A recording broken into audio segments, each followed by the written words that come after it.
आवाज़ की दुनिया के दोस्तों, कल जब छोटू वकील से मिल के आया तो सुरचना ने पूछा।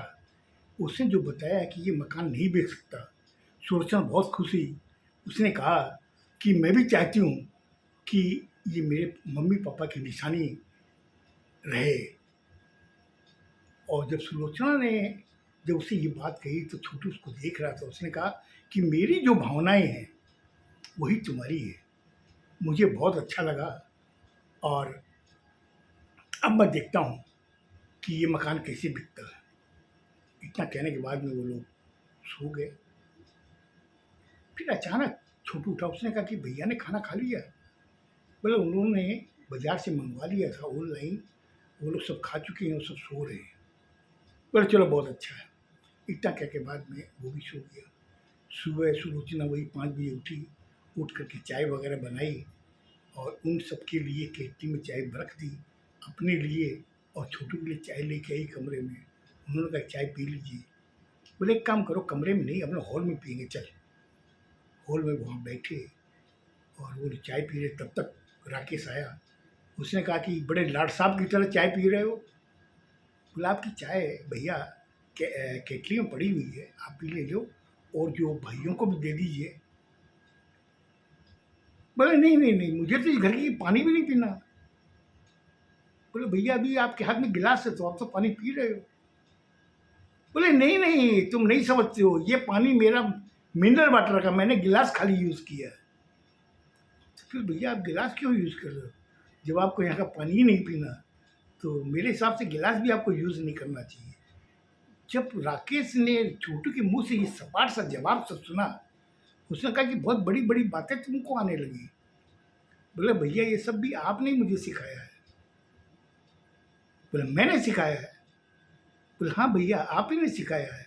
आप जिस हिसाब से टोन में बात कर रहे हो और वो टोन में मुझे भी आपको जवाब देना आता है, लेकिन फिर भी मैं आपका लिहाज कर रहा हूँ। मैं बहुत पोलाइट वे में आपको बोल रहा हूँ।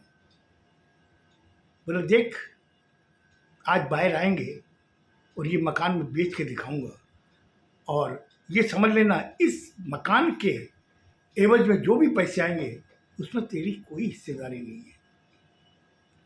बोला भैया ये भी आप अपनी कसम निकाल लो। बोले क्या?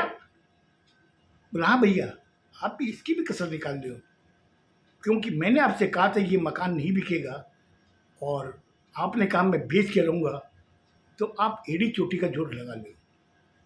मैं आपसे कहता हूँ ये मकान नहीं बिकेगा। तब तक उससे राकेश से छोटा वाला और उससे छोटा वाला दोनों आ गए। बोले क्या चीज़ की बहस कर रहे हो इस बेवकूफ़ से? राकेश के छोटे वाले भाई ने कहा इस बेवकूफ़ से क्या बहस कर रहे हो? तब छोटू ने कहा भैया गुड मॉर्निंग। उसने हाँ ठीक है ठीक है। बोले भैया सोफे पे बैठ जाओ, आपकी चाय केतली में है, आप भी पी लो। बोले जब राकेश नहीं पी रहा तो मैं कैसे पी सकता हूँ?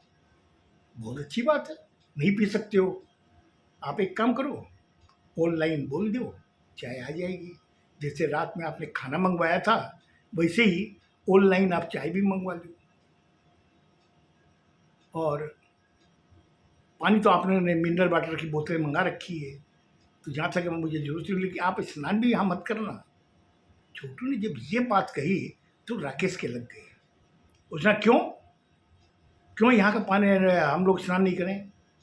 बोले बगल में गंगा है, गंगा में जाइए, जाके वहाँ स्नान कीजिए, अपने शरीर को पवित्र कीजिए, आपके मन को भी पवित्र कीजिए। इसलिए मैंने कहा, और मेरे बोलने का कोई मतलब नहीं है। राकेश भैया आप दूसरी वे में इस बात को मत ले जाओ।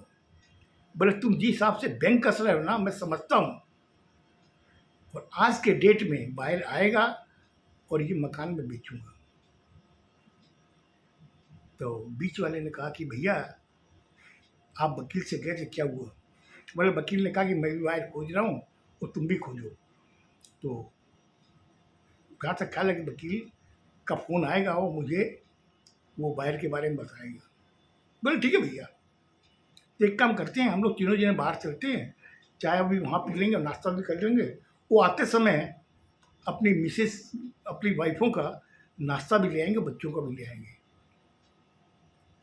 छोटू ने उन तीनों को देखा, देख के कहा कि भैया जाओ, चाय भी पी लेना, वहाँ नाश्ता भी कर लेना, और भाभीियों के लिए और बच्चों के लिए नाश्ता भी ले आना। बहुत इज्जत बढ़ेगी हमारे मम्मी पापा की। जो समाज के लोग, मोहल्ले के लोग जब देखेंगे कि तीनों भाई बाहर जाके चाय पी रहे हैं, बहुत इज्जत बढ़ाओगे आप।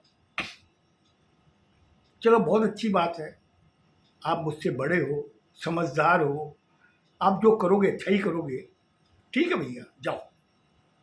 इतना कहकर वो दूसरी से मुंह घुमा लिया छोटू ने।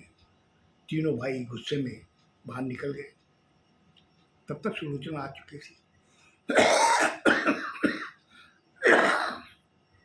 सुलोचना ने कहा कि क्या चीज़ की चिल्ला चिल्ली हो रही थी। बोले ये थोड़ा सा समय का चक्कर है, आज समय ने इन लोगों की बुद्धि को थोड़ा दूसरी तरफ ले गए हैं। इनको अभी रिश्ते नज़र नहीं आ रहे हैं, इनको नज़र आ रहा सिर्फ पैसा। और जब ये पैसा इनको मिल जाएगा तो ये ठीक हो जाएंगे। बोले ठीक हो जाएंगे मतलब ये है कि इनकी जो लालसा है वो पैसे के लिए है, इनको रिश्ते से कोई मतलब नहीं है। आज अगर मैं इन्हें कह दूं कि आप मकान बेच दीजिए तो इनकी वाणी के अंदर मधुर आ जाएगा, शहद घुल जाएगा और मुझे बहुत ही आदर सत्कार करेंगे। लेकिन मैंने जब कह दिया कि ये मकान नहीं बिकेगा तो सबसे बड़ा दुश्मन मैं इनका हो गया। बस यही बात है और कुछ नहीं है, ये सिर्फ समय की बात है, उस समय सब कुछ ठीक करता है। अरे जीना मरना ये हम लोग के हाथ में नहीं है सुलोचना, जीना मरना ये हम लोग के हाथ में नहीं है, मगर किस तरीके से जीना है ये हम लोग के हाथ में है। लेकिन ये इस चीज़ को भूल रहे हैं, ये मेरे जो भाई है ना इस चीज़ को भूल रहे हैं। ये सोचते हैं कि पैसा ही सब कुछ है, रिश्ता वगैरह कुछ नहीं है। मैं भी इस चीज़ को समझता हूँ कि पैसा सब कुछ है, लेकिन बहुत कुछ भी नहीं है। ये कौन समझाए इनको कि मेरे बड़े भाई हैं, मैं तो इनको कुछ बोल भी नहीं सकता। क्या सुलोचना तू चिंता मत कर, ये चाय नाश्ता करने गए हैं, आते समय भाभीियों के लिए नाश्ता भी लेके आएंगे, बच्चों के लिए भी लेके आएंगे। अच्छा एक चीज़ बता, भाभीियों ने तुमसे बात की? बोले नहीं नहीं, इन्होंने किसी ने मुझसे बात की, बच्चे भी मुझसे बात नहीं कर रहे। बोले जबकि बच्चे तुमसे बहुत ज़्यादा खुश रहते थे। बोले अभी मेरे समझ में नहीं आ रही है कि ये बच्चे मुझसे बात भी नहीं कर, मेरी तरफ देख भी नहीं रहे। बोले कोई बात नहीं, ये भी समय आएगा तब ये बच्चे तुम्हारे पास ही आएंगे। खैर तू चिंता मत कर, तू दिमाग मत खराब कर, जो होगा अच्छा ही होगा। हमारा ईश्वर जो भी करेगा ना अच्छा ही करेगा, जबकि हमारे मम्मी पापा का आशीर्वाद हम लोगों के साथ है। इतना कहने के बाद में दोनों जने बैठ गए, फिर आपस में बातें करने लगे और क्या होना चाहिए, इनके लिए क्या करूं। बोले क्यों चिंता कर रही है, ये लोग खुद अपना कर रहे हैं, हमें करने की कोई ज़रूरत नहीं है। क्योंकि ये कहते हैं कि यहाँ का हमें पानी भी नहीं पीना है, ये मिनरल वाटर की बोतल लेके आए हैं, खाना ऑनलाइन मंगा रहे हैं, तो तू क्यों चिंता कर रही है, तू रहने दे। मैं ऑफिस जा रहा हूँ और अगर तेरे से भाभियाँ बात करे तू करना, अगर न करे तो कोई ज़रूरत नहीं है इनसे बात करने की, मैं ऑफिस जा रहा हूँ। इतना कह के वो वहाँ से अपनी बैग लेके निकल गया। दोपहर में करीब 2-2:30 बजे छोटू ने फ़ोन किया सुलोचना के मोबाइल पे। क्यों, घर का क्या हाल है? बोल हाल तो सब ठीक है, मगर सब अपने कमरे में कोई मीटिंग कर रहे हैं। बस करने दो, देखते हैं, मैं शाम को आता हूँ तो ज़रूर मुझसे बताएंगे वो, तो मैं उनका जवाब दूंगा। इतना कहने के बाद में छोटू ने फ़ोन रख दिया।